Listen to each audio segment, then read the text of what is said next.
नाज़रीन,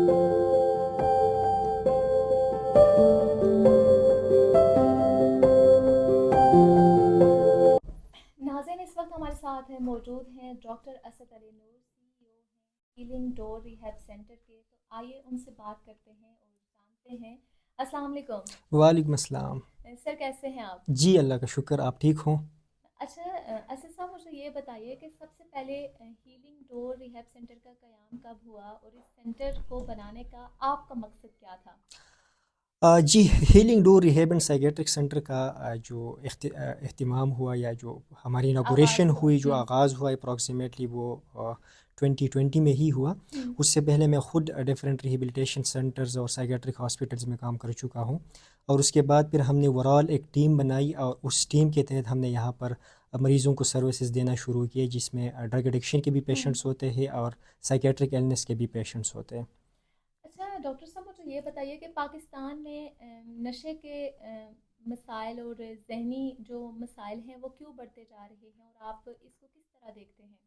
देखिए, हम एक डेवलपिंग कंट्री में रहते हैं और यहाँ पर डिफरेंट इश्यूज़ आप फेस कर सकते हैं। डिफरेंट डेली बेसिस पे हम देख रहे हैं कि बहुत सारे हमारे सोशल इश्यूज़ भी है, पर्सनल इश्यूज़ भी है, फिर फाइनेंशियल इश्यूज़ भी है, चूँकि हमारी जो हम्म। पॉपुलेशन है वो मोस्टली लोअर मिडिल क्लास से ही बिलोंग करते हैं। बिल्कुल। ऑन द अदर हैंड अगर हम देखें तो आबादी भी बहुत ज़्यादा तेज़ी के साथ बढ़ रही है। बढ़ रही है। तो मुख्तलिफ़ किस्म के इस तरह के सोशल इश्यूज़ है जो कि उसकी वजह से फिर ज़ाहिर सी बात है, या ड्रग एडिक्शन या नफसियाती मसलों का बहुत बड़ा मसला अभी बना हुआ है कि लोग जहनी तौर पर मफलूज हो रहे हैं, उनको मसले शुरू हो रहे हैं, उनको एनजाइटी हो रही है, उनको डिफरेंट किस्म के डिप्रेसिव सिम्टम्स आते हैं या किसी में कोई और नफसियाती मसले आते हैं।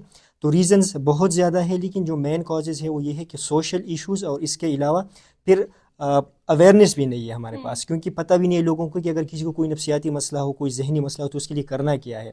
फिर यहाँ पर अवेयरनेस पे हमारी सोसाइटी में कोई काम नहीं हो रहा, प्रिवेंशन पे कोई काम नहीं हो रहा हम्म। कि अगर कोई ड्रग्स की तरफ जा रहा है तो उसको पहले आगाही नहीं होती कि मैं किसी अच्छी चीज़ की तरफ जा रहा हूँ या किसी गलत चीज़ की तरफ जा रहा हूँ। तो अवेयरनेस की बहुत बड़ी कमी है। ये एक बहुत बड़ा रीज़न है कि इस मुल्क में ये जो स्टिग्मेटाइजेशन है या मेंटल हेल्थ पे हम्म। काम नहीं हो रहा। तो ये बहुत सारे मल्टीपल रीजंस है इसके। ठीक हो गया डॉक्टर साहब, मुझे ये भी आप बता देना कि जैसे कि मोस्टली रिहैब सेंटर में जो आपके पास पेशेंट ट्रीट होते हैं या आपके पास जो पेशेंट काउंसलिंग के लिए आते हैं, तो सोसाइटी का क्या बिहेवियर होता है उनके साथ जब यहाँ से ठीक होने के बाद जाते हैं? उस सोसाइटी का कितना किरदार है आपकी नज़र में? जी, बिल्कुल, एक बहुत बड़ा रोल है, एक बहुत बड़ा किरदार है सोसाइटी का, क्योंकि जनरली अगर कोई भी मरीज़ किसी साइकियाट्रिक इशू के लिए किसी साइकियाट्रिस्ट या हम्म। किसी साइकोलॉजिस्ट की तरफ अप्रोच करेंगे, तो सबसे पहले जो स्टिग्मा है लोगों के जहन में वो तो हम्म। ये है कि लोग ये पागल है, इनको हम्म। कोई नफसियाती मसला है। हम्म। तो इश्यूज़ तो डिफरेंट, जिस तरह अभी डॉक्टर नासिर साहब ने आपके सामने ज़िक्र किया कि ब्रेन है, एक आर्गन है जिसमें एग्जैक्टली। फंक्शनिंग होती है, जिसमें हार्मोनल चेंजेस आ सकते हम्म। हैं, जिसमें थॉट्स पैटर्न में चेंजेस आ सकते हैं।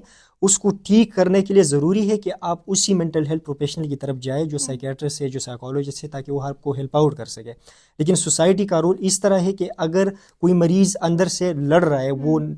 प्रॉब्लम्स में है, वो मुश्किलात में है, वो डिफ़िकल्टीज़ में है, वो नॉर्मल लाइफ नहीं गुजार हम्म। सकता, लेकिन स्टिल ही और she can't approach any professional. उसका रीज़न ये है कि अगर वो जाएगा तो वहाँ से लोगों ने स्टिग्मेटाइज़ करना है कि ये तो पागल है, हम्म। इनको तो कोई नफसियाती मसले हम्म। हैं। तो ये मुख्तलिफ़ किस्म के कॉजेज़ है जो कि इस तरह फिर बढ़ते जाते हैं। ठीक हो गया। अच्छा, आप मुझे बताएं कि हीलिंग डोर रिहैब सेंटर में आपकी टीम जो है वो किस तरह पेशेंट के साथ ट्रीट करती है, क्या थेरेपीज होती हैं और किस तरह आप पेशेंट को लेकर चलते हैं? मुख्तलिफ़ किस्म के तरीक़ाकार होते हम्म। हैं, चूँकि हमारी पूरी टीम जो कि जिसमें कंसल्टेंट साइकियाट्रिस्ट भी काम कर रहे हैं, साइकोलॉजिस्ट भी काम कर रहे हैं, फिजिशियंस और medical doctors, yoga meditation expert या हम्म। स्पिरिचुअल हीलर्स भी काम कर रहे हैं। इसके अलावा हमारा जो सपोर्टिंग स्टाफ है या जो नर्सिंग स्टाफ है वो भी काम कर रहे हैं। तो एक होलिस्टिक अप्रोच के तहत ही हम यहाँ पर मरीज़ों का इलाज करते हैं। जो पहला स्टेप होता है किसी भी मरीज़ का, जब गेट से अंदर होता है तो उनका स्क्रीनिंग और असेसमेंट हो जाता है। हम्म। स्क्रीनिंग और असेसमेंट में हमने पेशेंट की फैमिली से भी हिस्ट्री लेनी होती है हम्म। और मरीज़ को भी देखना होता है, उसको भी असेस करना होता है। और उसी की बेस पर फिर हम उस मरीज़ का एक प्रॉपर ट्रीटमेंट प्लान हम्म। बनाते हैं, जिसमें साइकियाट्रिस्ट ने अपनी साइकियाट्रिक पर्सपेक्टिव से मरीज़ हम्म। के एरियाज़ को कवर करना है, साइकोलॉजिस्ट ने अपने थेरेप्यूटिक वेज में कवर करना है। जो कोई और मेडिकल कोमार्बिडिटीज़ हो तो उसको फिर फिजिशियंस या जो मेडिकल स्पेशलिस्ट है उन्होंने देखना होता है।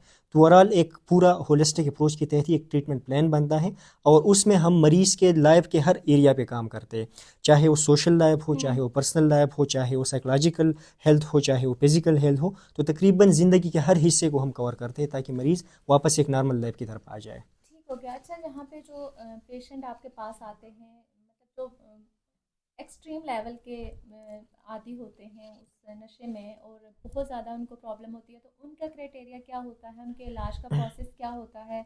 यहाँ पे आप का कोई स्टे वगैरह का सिस्टम है, मरीज़ को रखते हैं, किस तरह उसको लुक आफ्टर करते हैं? जी जी बिल्कुल, तकरीबन हमारा इंडोर ही सिस्टम है और हुँ, सारे मरीज़ हमारे पास इंडोर दाखिल ही होते हुँ, हैं। उसके लिए accommodation, food, medication, hmm, psychiatric assistance, medical assistance, all spiritual over. Assistance, hmm, overall life की जितनी भी हुँ, बेसिक नेसेसिटीज़ है वो तकरीबन इस एक छत के नीचे ही है। प्रोवाइड की जाती सारी हैं। सर्विसेज हम यहाँ पर ही प्रोवाइड करते हैं। जो आपने जिक्र किया कि कोई एक्सट्रीम केसेस होते हुँ, हैं, तो बहुत सारे एक्सट्रीम केसेस आ जाते हैं जो कि मेंटली अनवेल हुँ, होते हैं, जो कि नफसियाती तौर पर ठीक नहीं हुँ, होते। घर वाले उनको समझते ही नहीं है कि इनके बिल्कुल। साथ हम क्या करें। तो उसमें हमारी पूरी टीम ट्रेंड है। वो जैसे ही यहाँ पर आते हैं तो हम उनको प्रॉपर वो मेडिकेशन भी शुरू करा देते हैं, उनको प्रॉपर उनकी हाइजीन की तरफ लेके जाते हैं, उनको ट्रीटमेंट के जो बाकी एरियाज़ है जिस तरह थेरेपीज़ हो गए, ग्रुप सेशंस, इंडिविजुअल हुँ, सेशंस, हुँ, उन सारे प्रोसेस में उसको लेके आते हैं। तो विद इन फ्यू डेज़ वो मरीज़ फिर नॉर्मली बिहेव करना शुरू हो जाते हैं और फिर उसका हम बाकायदा एक साइकोलॉजिकल ट्रेनिंग देते हैं कि वो वापस जाकर अपनी सोसाइटी में एक नॉर्मल लाइफ कैसे गुजार सकते हैं। बाकायदा उनको एक ट्रेनिंग कराते ठीक हैं। हो गया। तो अच्छा, मिनिमम टाइम स्टे का क्या होता है? क्योंकि मैं भी अराउंड कुछ 1-2 केसेस मेरे गुज़रे हैं कि रिहैब सेंटर में एडमिशन होता है आपका प्रॉपर, और 5 से 6 माह आपको रखा जाता है। आपके सारे जो हैं मोबाइल, एक्सेसरीज़ फैमिली से भी दूर किया जाता है ताकि आपकी काम करते हैं। जी, जी, बिल्कुल, हम इसी तरह से ही काम करते हैं। पेशेंट को बेसिकली थोड़ा-सा सोशली आइसोलेट करना हुँ, पड़ता है। उसका रीज़न ये है कि वो तो सारी दुनिया की जो मसले-मसाइल हो ऑलरेडी अपने साथ जुड़ चुके हुँ, हैं। तो उनको थोड़ा-सा हमने सोशली कट करना है, उनका कोई आउटसाइड कॉन्टैक्ट या उनका फैमिली के साथ जो हुँ, इंटरेक्शन है उसको थोड़ा-सा हम लिमिटेड कर हुँ, देते हैं, ताकि पेशेंट अपने मेंटल हेल्थ पे फ़ोकस दे। जो आपने टाइम ड्यूरेशन की बात की, तो देखिए इसके लिए डिफरेंट पर्सपेक्टिव्स है। जो हुँ, हुँ, रिसर्चेज़ बताते हैं कि अगर कोई ड्रग एडिक्शन की वजह से नफ्सियाती मसलों में चला जाए, तो उसमें रिसर्चेज़ ये बताती है कि ब्रेन को वापस नॉर्मलाइज होने में कम से कम 2 साल लगते हैं। लेकिन ठीक। वो ज़रूरी नहीं है कि मरीज़ 2 साल तक रिहैब में ही रहें। हुँ, जो हम रिकमेंड करते हैं कि 90 डेज़ तक मरीज़ को हम इंडोर रखते हैं। यहाँ पर उनकी प्रॉपर डिटॉक्स विड्रॉल्स मैनेजमेंट हुँ, कर जाते हैं। उसके बाद फिर साइकोथेरेपी, रिहेबिलिटेशन, काउंसलिंग की तरफ लेके हुँ, आते हैं। एक प्रॉपर ट्रेनिंग करके फिर उनको हम वापस सोसाइटी में इंट्रोड्यूस कराते हैं ताकि वो अपनी एक नॉर्मल लाइफ शुरू कर लें। और साथ साथ फिर उसके बाद भी हम मेडिकेशन भी प्रिस्क्राइब कर सकते हैं और पेशेंट फिर भी हमारे साथ इन टच रहते हैं फॉलोअप के लिए, ताकि वो अपनी रिकवरी को मेंटेन रख सके, इसको एक लॉन्ग टर्म में लेके जाए। ठीक हो गया। ये तो आपने बहुत अच्छे अंदाज में रोशनी डाली कि इस सेंटर का मकसद क्या है और यहाँ पे किस तरह के पेशेंट को ट्रीट किया जाता है। डॉक्टर साहब, मैं थोड़ा सा आपसे ये भी जानना चाहूँगी कि थोड़ी सी आप जो नशा है, किस टाइप का नशा ख़तरनाक होता है, या कौन सा नशा जो है वो ट्रीट नहीं हो सकता इवन दो रिहेबिलिटेशन के बाद भी, उसके ऊपर भी थोड़ी सी रोशनी डाल दें। देखिए, कोई भी नशा ठीक तो किसी हालत में हम इसको नहीं कह हुँ, सकते या अच्छा किसी भी बिल्कुल। हालत में नहीं है। और डेफ़िनेटली जिस कंट्री में हम रह रहे हैं, एक Islamic hmm, Republic hmm, of Pakistan, यहाँ पर डेफ़िनेटली उस पे है कि ये हराम भी है। और उसको बिल्कुल। हराम करने का जो मज़हब का जो एक अप्रोच है वो इसलिए है क्योंकि ये ठीक नहीं है। इसकी वजह से कोई भी इंसान, कोई नॉर्मल इंसान भी सेंसेस लॉस कर सकता है और उससे इस तरह की कोई एक्टिविटीज़ परफ़ॉर्म हुँ, हो सकती है जो कि हेल्दी नहीं होती। सेकंडली जो आपने बात की कि किस किस्म के या कौन सा नशा है हुँ, हुँ, जो ट्रीटेबल नहीं है, ट्रीटेबल सारे ही हैं। लेकिन जो रिलैप्स का रेशियो या जो दोबारा नशे की तरफ जाने का रुझान है वो हेरोइन में बहुत ज़्यादा है या हुँ, अल्कोहल में बहुत ज़्यादा है। उसका रीज़न ये होता है कि ये दोनों जो है ना, ये डाउनर ड्रग्स है, ये मरीज़ को बिल्कुल सप्रेस कर जाते हैं। ये नर्वस सिस्टम को इस तरह से सप्रेस कर जाता हुँ, है कि फिर मरीज़ को महसूस ही नहीं होता कि मेरी फैमिली मेरे लिए क्या कर रही है, रिहैब मेरे लिए क्या कर रही है, जो मेरा फ्रेंड सर्कल है या जो मेरा हुँ। पर्सनल लाइफ है, उनको बाकी ज़िंदगी से कोई मकसद ही नहीं रहता। उनकी सिर्फ अपनी एक छोटी सी दुनिया बनी होती है, नशा और वापस अपना जो थोड़ा बहुत उनका फूड इनटेक होता है वो ठीक हो होता गया। है। अच्छा डॉक्टर साहब, मुझे ये भी बता दीजिए ना कि जब एक नशे का आदी शख्स ठीक होता है, या एक डिप्रेशन या ज़हनी अमराज में मुब्तला शख्स ठीक होता है, तो उसकी ज़िंदगी में क्या तब्दीलियाँ आती हैं और फैमिली को किस तरह का रोल प्ले करना चाहिए? देखिए, फैमिली का तो एक बहुत बड़ा हुँ, रोल है। फैमिली ने हमेशा ही अपने प्यारों को सपोर्ट करना होता है। एग्ज़ैक्टली। अगर फैमिली सपोर्ट ना करे तो ना कोई रिहेब, ना कोई साइकियाट्रिस्ट, ना कोई हुँ, साइकोलॉजिस्ट, ना कोई फिजिशियन, कोई भी डॉक्टर उस मरीज़ का इलाज तब तक नहीं कर सकते जब तक फैमिली का उनके साथ सपोर्ट ना हो। हुँ, फैमिली की सपोर्ट की बहुत बड़ी ज़रूरत है हर हाल में। और वो पेशेंट जब ठीक होता है तो वो वापस बाकायदा वापस एक नॉर्मल लाइफ की तरफ जाता है, जिस तरह आपकी लाइफ है, मेरी लाइफ है, जिसमें हमने सोशल बाउंड्रीज को भी मेंटेन करना होता है, जिसमें हमने फाइनेंशियल हेल्थ की तरफ भी जाना है, जिसमें हमने कोई जिम्मेदारी भी उठानी है, कोई काम शाम भी करना है। तो उन मरीज़ों को फिर हम सारा वो सिखाते हैं कि आपने जाकर ये सब कुछ करना है और ये एक नॉर्मल लाइफ की डोमेन है जो आपने सीखनी है और इसी नॉर्मल लाइफ को आपने परफॉर्म करना है और नशे से अपने आप को दूर रखना है, किसी भी ड्रग से अपने आप को दूर रखना है। अगर दूर रखेंगे तो आपकी लाइफ की ये जो एरियाज है नॉर्मल रहेंगे, आप फंक्शनल रहेंगे, आप किसी पे डिपेंडेंट नहीं रहेंगे, आपके साथ कोई पैरानाइज नहीं होंगे, आपके साथ कोई मेंटल हेल्थ प्रॉब्लम्स नहीं होंगे। लेकिन अगर खुदा न खास्ता दोबारा कोई भी किसी नशे का इस्तेमाल करेगा तो डेफिनेटली उसकी जो ब्रेन की जो नर्वस सिस्टम है वो डिस्टर्ब हो जाएगा और वो दोबारा उन्हीं हालत में वापस चला ठीक हो जाएगा। गया। बहुत शुक्रिया डॉक्टर साहब, आपने बड़ी तफसीलात के साथ आज बहुत से पहलुओं पर रोशनी डाली। तो जाते जाते मैं आपसे एक सवाल ये भी करना चाहूँगी कि हीलिंग डोर रिहैब सेंटर के लिए कोई ख़ास फ़ख्र का मोमेंट हो जो आप हमारे साथ शेयर करना चाहें। आप कहते हो कि मेरा जो एक मकसद था इसको क़याम में लाने का वो पूरा हो रहा है। जी अल्हम्दुलिल्लाह, इस तरह तो बहुत सारी हम्म। अचीवमेंट्स हैं जो कि मैं बता सकता हूँ, लेकिन जो मैं कोट करना चाहूँगा वो दो चीज़ें हैं। हम्म। एक तो अल्हम्दुलिल्लाह जो टीम हीलिंग डोर की जो स्पेशलिटीज़ है, हम्म। जो हमारी टीम है, वो सारा ही एक एडिक्शन ट्रेंड भी है, हम्म। उसमें बहुत सीनियर प्रोफेशनल्स भी हम्म। मौजूद है और वो 24/7 मौजूद रहते हैं।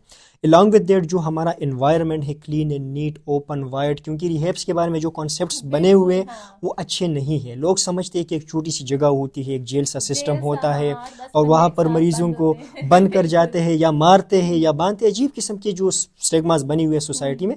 तो अल्हम्दुलिल्लाह उस कॉन्सेप्ट को ब्रेक करने में, उस परसेप्शन को ब्रेक करने में हमारी टीम कामयाब हो गई। हम्म। हमने फॉर द फर्स्ट टाइम 6 कनाल की एक बड़ी फैसिलिटी इनके लिए रखी है, जिसमें आउटडोर फैसिलिटीज़ भी है, जिसमें इंडोर फैसिलिटीज़ भी है, जिसमें उनको एग्जीक्यूटिव क्लास अकोमोडेशन भी हम्म। प्रोवाइड किया जाता है, जिसमें उनकी उनकी मर्ज़ी के मुताबिक फूड और खाना वगैरह सारी चीज़ें भी प्रोवाइड की जाती है। हर टाइम उनके लिए कोई ना कोई प्रोफेशनल मौजूद रहते हैं। अलॉन्ग विद दैट अगर हम रिकवरी की बात करें तो बहुत सारे मरीज़ जो कि अब्रॉड से यहाँ पर आ हम्म। चुके हैं, यूके से, यूएस से, कनाडा से, ऑस्ट्रेलिया से, अभी भी हमारे पास मरीज़ मौजूद हैं। तो वो मरीज़ जो बहुत एक क्रॉनिक कंडीशंस में चले जाते हैं, जिनका इलाज बाहर भी हम्म। मुमकिन नहीं होता, बहुत सारे केसेस ऐसे आए हैं जो यहाँ पर अल्हम्दुलिल्लाह फिर बिल्कुल बाकायदा ठीक हो गया, वापस जाकर अपनी लाइफ नॉर्मल उन्होंने शुरू की और वो एक नॉर्मल लाइफ गुजार रहे। तो ये सबसे बड़ी अचीवमेंट है जो कि आप हमारी वेबसाइट पे या हमारी गूगल जो पेज है उस हम्म। पर जाकर उनके रिव्यूज़ भी देख सकते हैं कि मैं किस हालत में इस हॉस्पिटल में गया था और अब मैं क्या कर रहा हूँ, कितना फंक्शनल हूँ मैं और कितनी अच्छी ज़िंदगी में गुजार रहा हूँ। ठीक हो गया। Thank you so much doctor साहब, आपने बड़ी कीमती थॉट्स हमारे साथ शेयर की।